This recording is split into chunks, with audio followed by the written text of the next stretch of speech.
Hello there everyone, George here again, and back with another vintage CB video for you. The last video you seen, you got a quick glimpse of this thing. This is what I call the Partsbin special, and this used to be one of the Jentec Cobra 1 radios that was done by John Nugent over there in the UK. I think he's silent key, no longer with us, so this came here in a box of other radios, and after a long time, eventually I figured out it was indeed a Jentec, and this has been actually over to the UK to Radio Pete, who used to work alongside John Nugent, and he confirmed not only was it a Jentec, but it was a very early one, because the way the conversion was done, in it was very unusual. He reckoned it was kind of one of the very early ones he did. But anyway, long story short, when it ended up here, the conversion didn't work.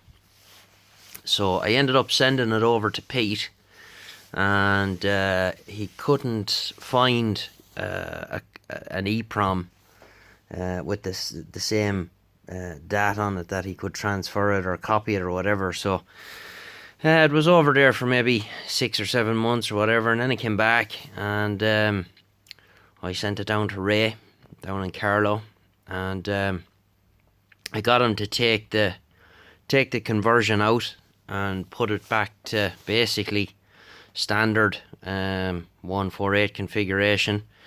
All the other modifications that Nugent made to it are still in it. It's still got the 10k jump here, and when you turn that on, the little LED comes on, and the Roger beep is switchable here, and the tone. Now the SRF SWR calibrate switch, that does nothing, because Nugent used to do away with the SWR end of things, for the way he used to do. He used to do something slightly different with the metering. The metering is very twitchy in these Gentecs. The smallest little thing kicks the meter up there, and I just have this hooked up here now to the I have the IMAX up.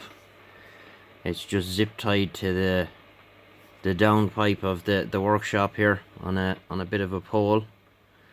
So green display, and I have a two color meter, and it's all stuff that was lying around the place here. The bezel, it's not great. The chrome is kind of a bit dodgy on it here and there, and the knobs, they were just lying in a box. This face, I don't know where that came from, but it's some sort of a replica job. It's not a perfect fit, but it's good enough.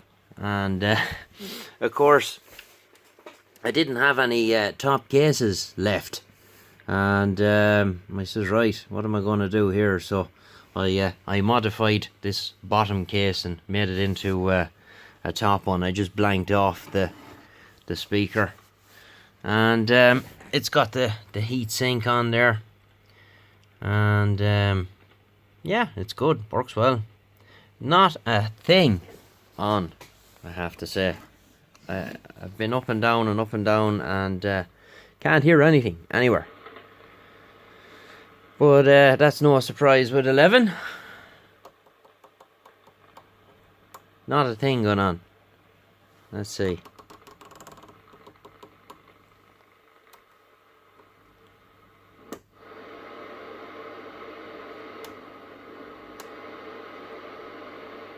Nothing happening. But all it's got anyway, it's low, mid and high, and the 10k, as I said, and the switchable beep and whatnot, and it got a coat of paint, and cleaned up the knobs and whatnot. So I think for what it is, it's okay. It's a neat little radio. I just put it on the dummy load here, and we'll see what we're getting. Come out.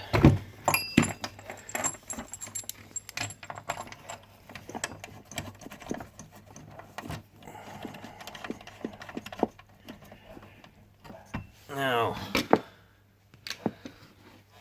1, 2. That's on AM. I thought now that this, I thought that SWR cal was variable power, but I don't know. I'm not doing that in there now. Let's see what I was doing on sideband. 1, 2.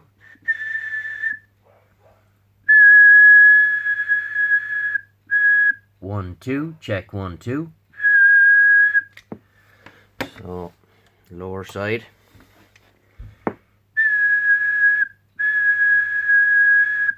Yeah, so, let's see, FM. Yeah, FM 5 watts. I can't key it now there with that. Right, so, that's that.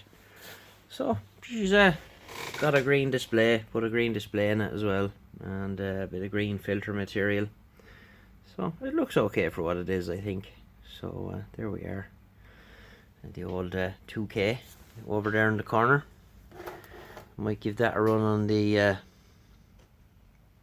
big aerial as well. You never know what might happen. Okay, 73, and we'll get you in the next one. This is George, EI 7 Kilo Oscar. Bye bye.